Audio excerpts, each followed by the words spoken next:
प्यारे बच्चों नमस्कार। एक बार फिर से आप सभी का बहुत बहुत स्वागत है। कैसे हैं आप सब? उम्मीद है बढ़िया होंगे और बोर्ड की तैयारी में लगे होंगे। बच्चों हम लोग डिस्कस करने वाले हैं बोर्ड एग्जाम 2025 के लिए 20 इंपॉर्टेंट एमसीक्यूज। तो आइए देखा जाए। फर्स्ट क्वेश्चन आपके सामने आपके स्क्रीन पर ये दिख रहा है। ये क्वेश्चन आईटीएफ से आया हुआ है। इसकी वैल्यू को फाइंड आउट करनी है। इसके वैल्यू को फाइंड आउट करने के लिए आपको बहुत ज़्यादा टाइम देने की ज़रूरत नहीं है। आप देख सकते हैं यहाँ पे ये साइन एज इट इज़, ये π/3 एज इट इज़, और साइन इनवर्स 1/2 की वैल्यू ये π/6 होती है। ये फाइनली कितना आ गया? ये साइन π/2 आ गया। साइन π/2 की वैल्यू कितनी आ गई? 1 आ गई। यानी finally option number first is the correct answer of this question. अब अगर मैं नेक्स्ट क्वेश्चन की बात करूँ तो अगला क्वेश्चन ये रहा आपके सामने आपके स्क्रीन पर। इस क्वेश्चन को ज़रा गौर से देखिए। यहाँ पे हमें एक सेट्स मीन्स एक सेट गिवन है और हमसे पूछ रहा है कि what is the number of reflexive relation on set ए। इसमें नंबर ऑफ एलिमेंट की बात करी जाए तो इसमें नंबर ऑफ एलिमेंट 2 है, और जब नंबर ऑफ एलिमेंट 2 है तो यहाँ पे नंबर ऑफ रिफ्लेक्सिव रिलेशन की अगर बात की जाए तो ये होता है 2n into n-1, जहाँ n क्या है? Number of element. तो अगर इसकी बात की जाए तो 2 into 2 - 1, यानी फाइनली ये आंसर कितना आ गया? 4 आ गया। यानी option number B is the correct answer of this question. इस क्वेश्चन का सही आंसर ये रहा। अब मूव करता हूँ क्वेश्चन नंबर नेक्स्ट की ओर। क्वेश्चन नंबर 3 ये रहा आपके स्क्रीन पर। इसमें थोड़ा सा मिसप्रिंट हुआ है दोस्तों। यहाँ पे मैट्रिक्स बी भी है जो कि यहाँ पे नहीं लिखा गया है। यहाँ पे मैट्रिक्स बी दिया गया है x0 1 1, यानी कि यहाँ से थोड़ा सा यहाँ से मिसप्रिंट हुआ है। यहाँ पे matrix B is the matrix of element x0 1 1 है। x0 1 1 है। तब हमसे कहा गया, हमसे रिलेशन बताया गया है कि a is equals to B square, then we have to finally find the value of x। तो जब हमें ये गिवन है कि a is equals to B square, जहां पे मैट्रिक्स a क्या है? 1 0 2 1 है। अगर मैं b स्क्वायर की बात करूं तो b इंटू बी बोले तो x0 1 1 इंटू ये क्या हो जाएगा? x0 1 1। अगर मैं इसको मल्टीप्लाई करता हूं तो ये फाइनली क्या आएगा? 1 0 2 1, ये आ गया दोस्तों x स्क्वायर इंटू 0 इंटू 1 0, यानी x स्क्वायर। ये आ गया x इंटू 0 0 0 इंटू 1 0, ये 1 इंटू x और 1 इंटू 1 मीन्स यहाँ पे x प्लस 1 आया और ये आ गया 1 फाइनली। अगर मैं इक्वेट करता हूँ तो x square is equal to 0 आया एंड उसके साथ ही साथ x plus 1 is equal to 2 आया। यहाँ से x की वैल्यू क्या आई? यहाँ से 1 आया, 0 नहीं है 1 आया है। x की वैल्यू प्लस माइनस 1 आई और यहाँ से x की वैल्यू 1 आई। अब x की दो डिफरेंट वैल्यू आ रही है तो हमें इनमें से कॉमन वैल्यू लेना पड़ेगा। यानी x की फाइनली वैल्यू क्या आ गई? 1 आ गई। यानी कि option number C is the correct answer of this question. अब मैं नेक्स्ट क्वेश्चन की बात करूं तो अगला क्वेश्चन ये रहा आपके सामने आपके स्क्रीन पर। क्वेश्चन नंबर 4 यहाँ पे हमें गिवन है, means A is the matrix of order 2। यहाँ पे A एक स्क्वायर मैट्रिक्स दिया गया है जो किस ऑर्डर का है? ऑर्डर 2 का है, और जिसके एलिमेंट का डेफिनेशन यहाँ पे aij, इस aij को मैंने यहाँ नोट डाउन कर दिया। यहाँ पे गिवन है कि aij is equal to 1 when i is not equals to j, i is not equals to j। And एक सेकेंड, थोड़ा सा यहाँ भी थोड़ा मिसप्रिंट है, इसको भी जरा चेक कर लिया जाए कि यहाँ की क्या कहानी है, उसके बाद मैं बताता हूँ आपको। यस, और यहाँ पे है कि i is not equals to j नहीं है, ये है i is equals to j।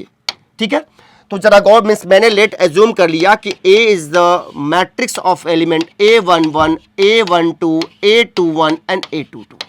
ठीक है, अब जरा देख सकते हैं कि जब I is not equals to J तब इस एलिमेंट की वैल्यू क्या होगी? 1 होगी। यानी ये क्या होगा? ये 1 होगा और ये भी 1 होगा, जबकि ये 0 होगा और ये भी 0 होगा। ठीक है, बात समझ आ गई? हमसे क्या बोला है? Means then we have to find the value of a square. A square की बात की जाए तो ये 0 1 1 0, इसको मैं मल्टीप्लाई कर दूंगा 0 1 1 0। जब मल्टीप्लाई किया जाएगा तो ये क्या आया? 0 इंटू 0 1 इंटू 1 यानी 1 आ गया। फिर 0 इंटू 1 0 1, ये 0 आ गया। यहाँ से मल्टीप्लाई करूँगा तो ये 0 आया और यहाँ से मल्टीप्लाई करूंगा तो 1 आ जाएगा। यानी अगर ऑप्शन की बात की जाए 1 0 0 1 1 0 0 1, यानी option number D is the correct answer of this question. इस क्वेश्चन का सही आंसर क्या हुआ? ऑप्शन नंबर डी हो गया। अब मैं चलता हूं क्वेश्चन नंबर नेक्स्ट की ओर। अगला क्वेश्चन यानी क्वेश्चन नंबर 5 आपके सामने ये रहा आपके स्क्रीन पर। करा find the value of determinant, यानी फाइनली हमें क्या करना है? इस डिटरमिनेंट की वैल्यू फाइंड आउट करनी है। इसको मैंने मिस क्या कर दे रहा हूं, आप किसी भी रो या किसी भी कॉलम के थ्रू इसका एक्सपेंशन कर सकते हैं, आप जानते हैं। तो यहां पे मैं R1 के थ्रू एक्सपेंड कर दे रहा हूं। अगर मैं R1 के थ्रू एक्सपेंड कर रहा हूं तो क्या हो जाएगा? ये पॉजिटिव यानी 6 ये रो ये कॉलम छूट गया, ये क्या हो गया? 3 इंटू 3 -4। फाइनली ये 0 आया तो ये पूरा टर्म ही 0 कर देगा, इसलिए मैं यहाँ पे एक्सपेंशन नहीं कर रहा हूँ। यहाँ पे प्लस होना चाहिए, प्लस इंटू -1, ये क्या हो गया -1। ये रो और ये कॉलम छूट गया, 2 1 जा 2, 1 1 जा 1। ये क्या आया, ये आ गया 6 इंटू -1 और ये -1 इंटू 1, यानी कि फाइनली वैल्यू आ गई -7। यानी option number D is the correct answer of this question. इस क्वेश्चन का सही आंसर ऑप्शन नंबर डी हो गया। अब मैं चलता हूं आगे की ओर, नेक्स्ट क्वेश्चन की ओर। क्वेश्चन नंबर 7 ये रहा आपके सामने, आपके स्क्रीन पर। यहां पे क्या कर रहा है कि means we have to find the derivative of this function. Sorry, हमें इसका क्या करना है, हमें इसका डेरिवेटिव फाइंड आउट करना है। डेरिवेटिव फाइंड करने के लिए आप देख सकते हैं यहां पे फंक्शन का पावर फंक्शन आया हुआ है। जहां भी फंक्शन का पावर फंक्शन आएगा वहां पे क्या करेंगे आपको लॉग लेना पड़ेगा। सबसे पहले आप एज्यूम कर लो, आप मान लो कि let y is equal to what, x raise to the power 2x। मैं दोनों साइड लॉग ले रहा हूं, तो ये क्या आया log y, यहां से लॉग ले लूंगा तो ये 2x इंटू ये क्या आ गया log x आ गया। दोनों साइड डिफरेंशिएट करूंगा, चेन रूल लगाऊंगा, 1/y ये क्या हो गया dy/dx आ गया। ठीक है, यहां से क्या आ गया, यहां से अगर मैं यहां पे प्रोडक्ट रूल लगाऊंगा, 2x का डेरिवेटिव 2 आ गया, 2 इंटू ये log x हुआ, प्लस log x का डेरिवेटिव 1/x इंटू ये क्या आ गया 2x आ गया। फाइनली क्या हुआ, dy/dx, y उधर क्रॉस मल्टीप्लाई होकर जाएगा, y की वैल्यू फाइनली है क्या, x raise to the power 2x है। इन दोनों टर्म में 2, ये x कट गया, 2 कॉमन है, 2 मैंने कॉमन ले लिया यहाँ पे। उसके बाद ये क्या हो गया, ये हुआ log x प्लस 1। यानी अगर ऑप्शन की बात की जाए तो option number C is the correct answer of this question. इस क्वेश्चन का सही आंसर ऑप्शन नंबर सी हो गया।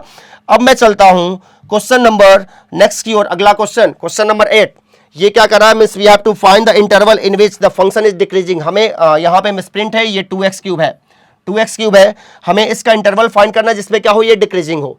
तो क्या करना होता है, आप जानते हैं कि यहाँ पे डिक्रीजिंग फाइंड आउट करने के लिए करना क्या होता है, आपको यहाँ पे डिफरेंशिएट करना होता है।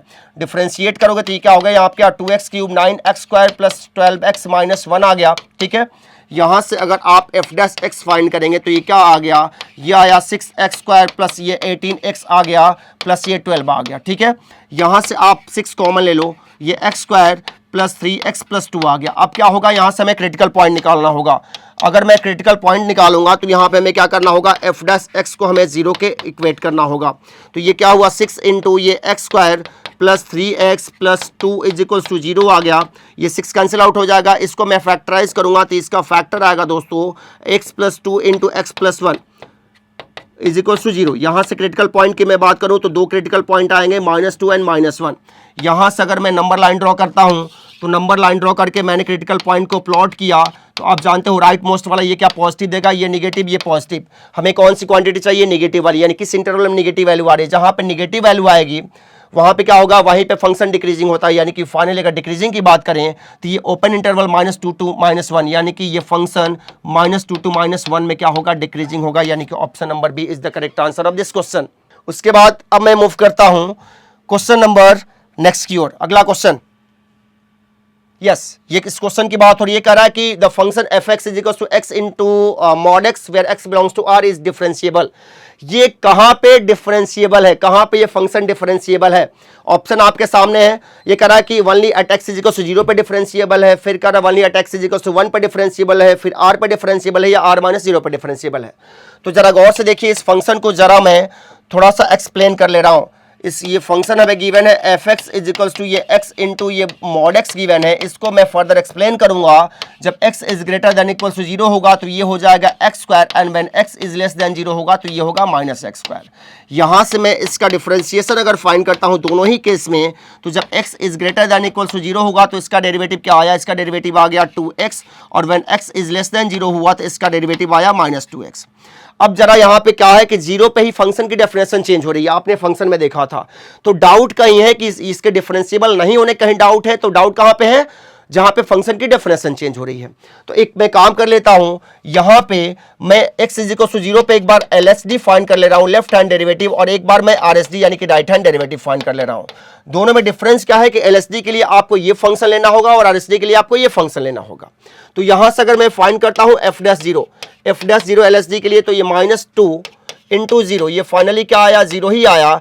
और RSD के लिए अगर मैं f डैश जीरो फाइंड कर ले रहा हूं तो ये 2 इंटू जीरो, ये भी जीरो आया। अब हमें शक क्या था, हमें शक था कि ये x is equal to zero पे शायद डिफरेंशिएबल ना हो, बट आप देख पा रहे हो कि x is equal to zero पे इसकी लेफ्ट हैंड डेरिवेटिव और राइट हैंड डेरिवेटिव दोनों क्या इक्वल आ रहे हैं। इसका मतलब ये x is equal to zero पे भी डिफरेंशिएबल है, यानी फाइनली ये पूरे इंटायर r पे क्या है, ये फंक्शन डिफरेंशिएबल है। अब मैं मूव करता हूं क्वेश्चन नंबर नेक्स्ट की ओर, क्वेश्चन नंबर 10। ये रहा आपके सामने आपके स्क्रीन पर क्वेश्चन, इंटीग्रेशन से पूछा गया है। ये फंक्शन जो गिवन है, यानी जो इंटीग्रांड गिवन है, ये डायरेक्ट डिफरेंशिएबल फॉर्म में नहीं है, तो थोड़ा सा इसमें हमें कुछ ना कुछ मिलावट करना होगा। मिलावट क्या करना होगा दोस्तों, जरा गौर से देखिएगा। यहां से ये इंटीग्रेशन ऑफ, ये क्या है, ये आपका sec x है। ये काफी बोर्ड के लिए बहुत ही फेवरेट क्वेश्चन है बोर्ड का, ये अक्सर पूछा जाता है खास करके MCQ में। जरा गौर से देखिए, यहाँ पे मैं क्या कर रहा हूँ, इसको sec x plus tan x से नीचे भी मल्टीप्लाई कर लिया, और सिमिलरली मैं क्या कर लिया, sec x plus tan x से इसके न्यूमरेटर को भी मल्टीप्लाई कर लिया। जब मल्टीप्लाई किया तो नीचे sec x into sec x minus tan x, sec x plus tan x, ये क्या हो जाएगा, sec square x minus tan square हो जाएगा। और अब जानते हो कि sec square x minus tan square x की वैल्यू 1 आती है, यानी डिनोमिनेटर 1 आ गया। अब ऊपर क्या हो जाएगा, ऊपर ये मल्टीप्लाई होगा तो ये क्या हो गया, ये हो गया sec square x dx plus ये integration of sec x tan x dx। ठीक है, अब ये डायरेक्ट इंटीग्रेबल फॉर्म का आ गया। ये क्या आएगा दोस्तों, ये आ गया tan x, और ये क्या आ गया, इसका इंटीग्रेशन क्या आ गया, sec x, और ये प्लस c। अगर ऑप्शन की बात की जाए तो option number B is the correct answer of this question. Option number B इस क्वेश्चन का सही आंसर हुआ। अब मैं मूव करता हूं क्वेश्चन नंबर नेक्स्ट की ओर, अगले क्वेश्चन की ओर चला जाए। क्वेश्चन नंबर 11 ये रहा आपके सामने आपके स्क्रीन पर। ये डेफिनेट इंटीग्रल का क्वेश्चन आया हुआ है। क्वेश्चन में बहुत काफी दम नहीं है, बहुत आसानी से इसको आप सॉल्व कर सकते हैं। हमसे पूछा गया means we have to find definite integral. इसको लेट सपोज कर लीजिए ये i है, i is equal to we have to find sin 2x dx from 0 to pi by 4, 0 to pi by 4, यानी lower limit 0, upper limit pi by 4। इसको integrate करेंगे तो sin x का कितना होता है, sin x के इंटीग्रेशन की बात हो रही है दोस्तों। sin x का इंटीग्रेशन क्या होगा, माइनस cos x, क्या होगा, माइनस cos x ना लिखो, cos 2x लिखो। ठीक है, बात समझ आ रही है, ठीक है। और फिर ये 2x जो इसका जो कंपोजिट पार्ट है उसका डेरिवेटिव आप नीचे निकाल दो, ये 2 हो गया। ठीक, ये डेफिनेट इंटीग्रल है, ध्यान दीजिएगा। यहां से ये पाई बाई 4, ये 0। अगर आप वैल्यू को पुट करते हो, यहां अगर आप रखते हो माइनस cos, ये x की जगह पाई बाई 4, तो ये क्या हो जाएगा, पाई बाई 2 अपॉन ये 2 हो गया, माइनस ये माइनस का क्या, माइनस cos 2 इंटू 0, 0 अपॉन 2, ये कितना आ गया, ये तो बच्चों 0 आ जाएगा, ये फाइनली 0 आ गया। ये minus into minus plus cos 0 की वैल्यू कितनी होती है, 1 होती है, 1/2, यानी फाइनली इसकी वैल्यू कितनी आ गई, 1/2। यानी ऑप्शन की बात की जाए तो option number C is the correct answer of this question. इस क्वेश्चन का सही आंसर क्या हुआ, 1/2 हो गया। अब मैं चलता हूं आगे की ओर, आगे मूव करूं। क्वेश्चन नंबर 12 ये रहा आपके सामने आपके स्क्रीन पर। This is the very important question. ये डिफरेंशियल इक्वेशन से क्वेश्चन आया हुआ है। करा the sum of the order and the degree of the differential equation, यानी इस डिफरेंशियल इक्वेशन का हमें ऑर्डर और डिग्री का सम फाइंड आउट करना है। तो जरा सबसे पहले इसको आप सिंप्लीफाई कर लीजिए, जल्दबाजी में आंसर मत दीजिएगा। हमसे यहां बोला गया है, हमें यहां बताना है, मींस हमें गिवन है कि डी बाई डी एक्स यहां पे गिवन है dy by d x whole cube, यहां पे इक्वल आप 0 कर लीजिए। ठीक है, इसको डिफरेंशिएट करेंगे तो एक बार यहां पे चेन रूल लगाना होगा। एक बार डिफरेंशिएट करेंगे आप तो 3 into d y by d x whole square, फिर से dy बाई डी एक्स का डेरिवेटिव निकाला जाएगा, यानी d बाई डी एक्स, और यहाँ पे क्या dy by d x chain rule लगाना पड़ेगा। ठीक है, ये क्या आया दोस्तों, ये आया 3 into d by d x whole square, ये आ गया into d square y upon d x square is equal to 0। आप देख सकते हैं यहाँ पे डिग्री और ऑर्डर का सम बताना है। ठीक है, अगर ऑर्डर की बात करें तो यहाँ पे ऑर्डर क्या होगा, इसका ऑर्डर 2 हो जाएगा, डिग्री कितनी हो जाएगी। देखिए अब आप इस डिफरेंशियल इक्वेशन की बात करिएगा, आप इसकी बात नहीं करिएगा, इसको आपको सिंप्लीफाई करना होगा। आप यहाँ पे गलती दोहरा सकते हैं, आपको इसको सिंप्लीफाई करके आपको जनरल फॉर्म में लाना होगा। आप देखेंगे यहाँ पे इसका ऑर्डर क्या हो सकता है, इसका ऑर्डर 2 होगा, डिग्री 1 होगा। ठीक है, तो 2 + 1 कितना होगा, 3। इसका ऑप्शन नंबर बी क्या होगा, इसका आंसर हो जाएगा। ठीक है, तो आप इसको देख सकते हैं, यहां से आपको ऑर्डर और डिग्री फाइंड करनी है, यहां से ऑर्डर और डिग्री निकाल करके दोनों का सम फाइंड करना, और सम फाइंड करके आपको आंसर बताना है, यहां से नहीं। आप कभी भी गलती को दोहराइएगा नहीं। अब मैं चलता हूं क्वेश्चन नंबर नेक्स्ट की ओर, अगले क्वेश्चन की ओर चला जाए। अगला क्वेश्चन नंबर 13 ये रहा आपके सामने, आपके स्क्रीन पर। कह रहा है द टू वेक्टर्स, यहां पे vector A and vector be given है, आर कोलिनियर। कब दो वेक्टर कोलिनियर होते हैं दोस्तों? आप जानते हैं कि जब दो वेक्टर कंपोनेंट फॉर्म में दिए रहते हैं, यहां पे दोनों ही वेक्टर कंपोनेंट फॉर्म में गिवन है, और कंपोनेंट फॉर्म में देने के बाद ये तब क्या बोलते हैं, तब ये कोलिनियर होते हैं जब ये कंडीशन, यहां पे जब ये कंडीशन आती है, यानी कि a1/b1 is equals to a2/b2 is equals to a3/b3 होता है, तब जाके ये क्या होते हैं, कोलिनियर होते हैं, या आप इसको पैरेलल भी कह सकते हैं। ठीक है, तो आई थिंक बात आपको समझ आ गई होगी। अब मैं चलूं आगे की ओर, नेक्स्ट क्वेश्चन की ओर मूव करा जाए। क्वेश्चन नंबर 14 ये रहा आपके सामने, आपके स्क्रीन पर। कह रहा है unit vector A cap makes equal but acute angles on the coordinate axis। यहां कह रहा है कि एक वेक्टर ए कैप है जो क्या कर रहा है कि कोऑर्डिनेट एक्सिस के साथ इक्वल एंगल फॉर्म कर रहा है। आप लेट एज्यूम कर लो, आप मान लो कि let alpha be the angle, यहां पे ए कैप क्या कर रहा है, अल्फा एंगल मींस यहां पे फॉर्म कर रहा है। जब इसने अल्फा इक्वल बोला, इक्वल यानी कि तीनों एक्सेस के साथ ये इक्वल एंगल फॉर्म कर रहा है, तो यहां से ए क्या आया, ये आया कॉस अल्फा, उसी तरह एम क्या आया, ये आया दोस्तों कॉस बीटा, और एन क्या आया, ये आ गया कॉस गामा। ठीक है, अब आप एक इनके बीच आप रिलेशन जानते हो, क्या जानते हो कि l square plus m square plus n square ये 1 होता है। जब इसको आप मीन्स यहाँ से एल एम और एन की वैल्यू रखोगे तो ये आएगा cos square alpha plus cos square alpha plus cos square alpha. ठीक है, इज इक्वल्स टू 1, यानी कि दोस्तों ये 3 cos square alpha, 3 cos square alpha is equals to 1 आ जाएगा। यानी अगर कॉस अल्फा की बात करोगे तो ये कॉस अल्फा की अगर आप बात करते हो तो ये 1/√3 आ जाएगा। जब 1/√3 आ जाएगा तो अगर मैं ए कैप की बात करूं तो यहां से हमारा ए कैप क्या आ जाएगा, ए कैप आ गया हमारा 1/√3 आई कैप प्लस 1/√3 जे कैप प्लस 1/√3 ये के कैप आ गया। ठीक है, उसके साथ ही साथ हमें वेक्टर बी गिवन है। ठीक है, और कह रहा है कि the projection of the vector A on the vector B, vector A का वेक्टर बी पे हमें प्रोजेक्शन बोला है। तो आप जानते हैं कि वेक्टर ए का वेक्टर बी पे प्रोजेक्शन क्या होगा, इसका अगर मैं प्रोजेक्शन की बात कर लूं, अगर मैं प्रोजेक्शन की बात कर लूं दोस्तों, तो ये हो जाएगा vector A cap into vector B upon magnitude of vector B, ये होगा।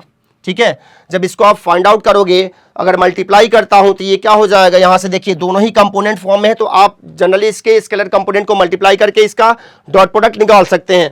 तो ये क्या हो गया, यहां हुआ दोस्तों 5/√3 प्लस ये हुआ 7/√3 और ये हो गया माइनस का 1/√3। ठीक है, अपॉन वेक्टर बी का मैग्नीट्यूड निकालेंगे तो ये 25 और ये 49 और 1, ये √75 हो जाएगा।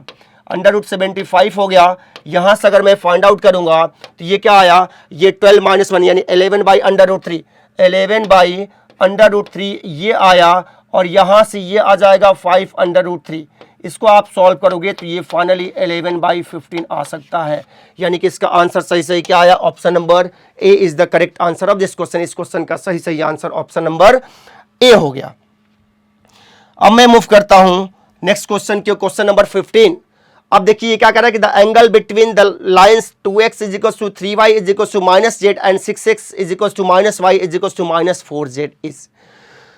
बच्चों आप अच्छी तरह जानते हैं कि अगर आपके सामने दो लाइन अगर गिवन हो, अगर 2 लाइन गिवन हो, फर्स्ट लाइन हो x/a1 is equal to y/b1 is equal to z/c1 and second line given हो x/a2 y/b2 और z/c2, तब इनके बिटवीन अगर हमें एंगल फाइंड करना होता है तो cos थीटा क्या होता है, a1 a2 plus b1 b2 plus c1 c2 upon √a1 square plus b1 square plus c1 square into √a2 square plus b2 square plus c2 square, ये फॉर्मूला होता है।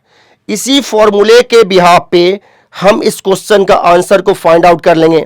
लेकिन दिक्कत किस बात की है, दिक्कत कहां है, दिक्कत आपको अभी समझ में आएगा। दिक्कत यहाँ पे थोड़ी सी आपको समझ में अभी आ सकता है। वो दिक्कत क्या है मैं आपको बता रहा हूं कि ये जो हमें इक्वेशन गिवन है ये जनरल फॉर्म में नहीं है, यहाँ पे इस फॉर्मेट में नहीं, जिस फॉर्मेट की मैं बात कर रहा हूं इस फॉर्मेट के, ये जिस फॉर्मेट की मैं बात कर रहा हूं इक्वेशन की, इस फॉर्मेट की ये नहीं है। तो देखिए जरा मैं आपको इसको इस फॉर्मेट में मैं ला दे रहा हूं। पहला इक्वेशन आपका ये है, फर्स्ट इक्वेशन आपका ये है। एक काम करिए, यहाँ पे जो भी मीन्स कंपोनेंट आए हैं स्केलर कंपोनेंट, उसका एलसीएम 6 होगा, 6 से आप डिवाइड करिए सबको, 6 से डिवाइड करेंगे तो ये हो जाएगा आपका x/3। सिमिलरली ये हो जाएगा y/2। सिमिलरली ये हो जाएगा z/-6। ये इक्वेशन नंबर फर्स्ट हो गया। इक्वेशन नंबर सेकंड में जरा देखिए, इसके जो स्केलर कंपोनेंट है यहाँ से इनका एलसीएम क्या 12 होगा, 12 से इनको डिवाइड करिए तो ये हो जाएगा x/2, ये हो जाएगा y/-12 और ये हो गया आपका z/-3। ठीक है, अब यहां से आपको a1 b1 c1 और a2 b2 c2 मिल गया। यहां से अगर आप यहां से cos थीटा फाइंड आउट करना चाहते हैं, काफी बढ़िया क्वेश्चन है। cos theta is equal to a1 a2 यानी कि 3 इंटू 2 6 प्लस b1 b2 यानी कि 2 इंटू -2 यानी कि -24, c1 c2 यानी कि एक हो जाएगा प्लस का 18 अपॉन ये क्या हुआ। अब नीचे कुछ भी आए भाई, नीचे कुछ भी आए कोई प्रॉब्लम नहीं है, क्योंकि ऊपर तो 0 आ गया। ये आया 3 square plus 2 square plus -6 square, ठीक है, इंटू ये आ गया 2 स्क्वायर प्लस माइनस का 12 स्क्वायर प्लस माइनस का 3 स्क्वायर।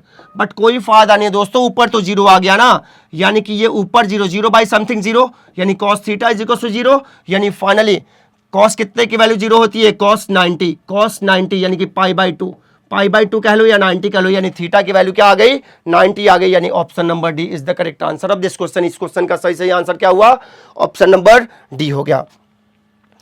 अब मैं मूव करता हूं क्वेश्चन नंबर 16 की ओर। क्वेश्चन नंबर 16 ये रहा आपके सामने, ये तो इजी क्वेश्चन, इसको तो पूरी दुनिया कर लेगा। यहां पर कह रहा है कि if line makes angles of 90 degree 135 degree and 45 degree with the x, y and z axes respectively, then its direction cosines बताना है, यानी कि L, M और N बताना है। L, M और N बताना है तो L क्या हो जाएगा, ये हो जाएगा cos 90, M क्या हो गया cos 135, ये N क्या हो गया cos 45 हो गया। cos 90 बोले तो ये 0 हुआ, इसकी वैल्यू फाइंड आउट करेंगे तो यह 1/√2 आ जाएगा और इसकी वैल्यू कितनी आ गई, 1/√2 आ गया, यानी कि 0 -1/√2 और 1/√2 यानी कि option number A is the correct answer of this question. अब मैं चलता हूं अब मैं मूव करता हूं क्वेश्चन नंबर 17। ये क्वेश्चन कहां से आया, प्रोबेबिलिटी से आया हुआ है। कह रहा कि if for any two events A and B, probability of event A is equal to 4/5 and probability of A intersection B is equal to 7/10, then what is P B by A. यानी कि हमें यहां पे conditional probability find करनी है, हमें find करना है probability of B by A. आपको कंडीशनल प्रोबेबिलिटी का फॉर्मूला लर्न होगा, ये क्या हो जाएगा, probability of B intersection A upon probability of ए।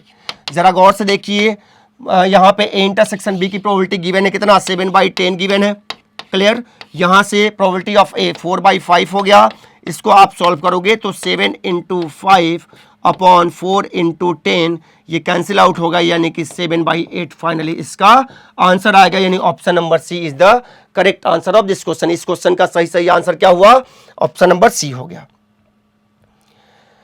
अब मैं चलता हूं क्वेश्चन नंबर 18 की ओर। 18 क्वेश्चन भी एग्जैक्टली वो प्रोबेबिलिटी से ही पूछा गया है। करा है कि if A and B are two independent events such that PA is equal to 1/3 and PB is equal to 1/4, सबसे पहले इस कंडीशन को सॉल्व किया जाए। इसलिए बोला है दोनों इंडिपेंडेंट इवेंट है। तो दोस्तों दो इवेंट इंडिपेंडेंट तभी होते हैं जब उन दोनों का इंटरसेक्शन किसके इक्वल हो, PA इंटू PB के इक्वल होता है, तभी ये इवेंट A एंड B दोनों क्या होते हैं, इंडिपेंडेंट होते हैं। यानी कि ये हो गया 1/3 इंटू 1/4, यानी ये आ गया 1/12। ठीक है, अब यहां पे हमसे पूछा है कि PB' A, इसको फाइंड आउट करने के लिए आपको फॉर्मूला लर्न रखना होगा। फॉर्मूला लर्न रखेंगे तो आपको दिक्कत नहीं होगी। We have to find the value of probability of B' upon A। इसका फॉर्मूला होता है 1 - PB/A होता है। ठीक है दोस्तों, 1 एज इट इज, इसको फाइंड आउट करने के लिए क्या हो जाएगा, B intersection A upon probability of event A।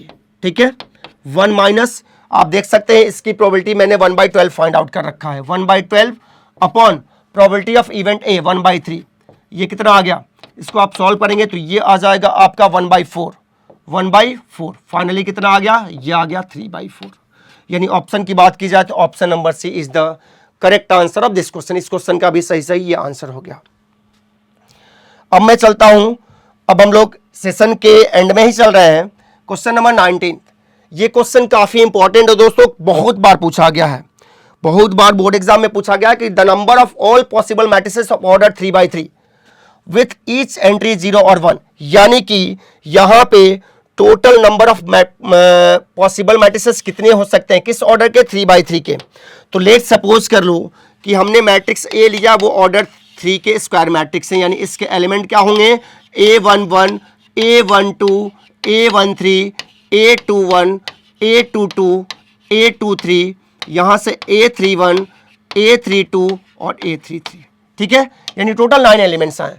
करा ईच ऑफ द एंट्री 0 और 1 होगा, यानी कि हर प्लेस को फिल करने के लिए, हर एलिमेंट को फिल करने के लिए हमारे पास दो ऑप्शन है, या तो 0 रखो या तो 1 रखो, या तो 0 रखो या तो 1 रखो। यानी कि 9 प्लेस के लिए हमारे पास दो ऑप्शन है। यानी कि तब यहां पे ऐसे क्वेश्चन आ जाए तो आप ऐसे कर लेना, यानी कि total number of matrices, total number of अगर मैट्रिसेस की बात की जाए तो 9 मीन्स हमारे पास 9 प्लेस फिल करने और सबके लिए दो दो ऑप्शन है। यानी कि ये 2 × 2 × 2 × 2 × 2, ये 9 टाइम्स, 6 टाइम्स, 7 टाइम, 8 टाइम और 9 टाइम, 2 4 6 8 9, यानी कि ये 2⁹9, यानी टोटल कितने केसेस हो सकते हैं, 512। यानी option number D is the correct answer. This is the very important question, ये क्वेश्चन काफी बार बोर्ड में पूछा गया है। अब मैं चलता हूं लास्ट क्वेश्चन की ओर। इस सेशन का लास्ट क्वेश्चन यानी क्वेश्चन नंबर 20 ये रहा आपके स्क्रीन पर, आपके सामने। कह रहा if A and B are symmetric matrices, यह कह रहा है कि ए और बी दोनों क्या है, सिमेट्रिक मैट्रिक्स है। सिमेट्रिक मैट्रिक्स बोले तो यहां पे transpose of A is equal to A ही होगा and transpose of B is equal to also B होगा, क्योंकि उसने बोल रखा है कि ये सिमेट्रिक है। तब कह रहा कि अब बताओ ए बी माइनस बी ए क्या है। अब ये सिमेट्रिक है, स्क्यू सिमेट्रिक है या क्या है, तो जरा देखिए सिमेट्रिक या स्क्यू सिमेट्रिक चेक करने के लिए हमें क्या करना होता है, गिवन मैट्रिक्स का हमें ट्रांसपोज फाइंड करना होता है। जब मैं ट्रांसपोज फाइंड करूंगा तो यहां से मैं प्रॉपर्टी लगाऊंगा, ठीक है, प्रॉपर्टी लगाऊंगा ट्रांसपोज का, तो ये क्या होगा, ये हुआ दोस्तों transpose of A B minus transpose of B. यहां अगेन प्रॉपर्टी लगेगा तो ये होगा transpose of B into transpose of A minus transpose of A into transpose of B. अब आप ट्रांसपोज ऑफ बी की जगह क्या लिख सकते हैं, बी लिख सकते हैं, ट्रांसपोज ऑफ ए की जगह ए लिख सकते हैं, उसी तरह ट्रांसपोज ऑफ ए की जगह ए, ट्रांसपोज ऑफ बी की जगह बी, ठीक है। हमारे पास ये क्या है, जरा गौर से देखिएगा, यहाँ पे हमें गिवन है, मीन्स हम क्या फाइंड करने जा रहे हैं, ए बी माइनस बी ए का ट्रांसपोज, ठीक है। अब जरा देखिए क्या होगा, यहां से अगर मैं माइनस कॉमन ले लूं, माइनस कॉमन ले लूंगा तो ये क्या हो जाएगा, ए बी माइनस बी हो जाएगा।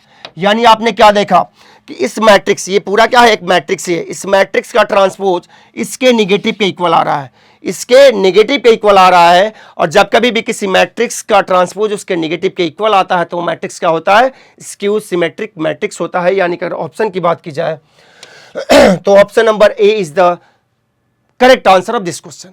तो बच्चों ये रहा 20 important MCQ for board exam 2025।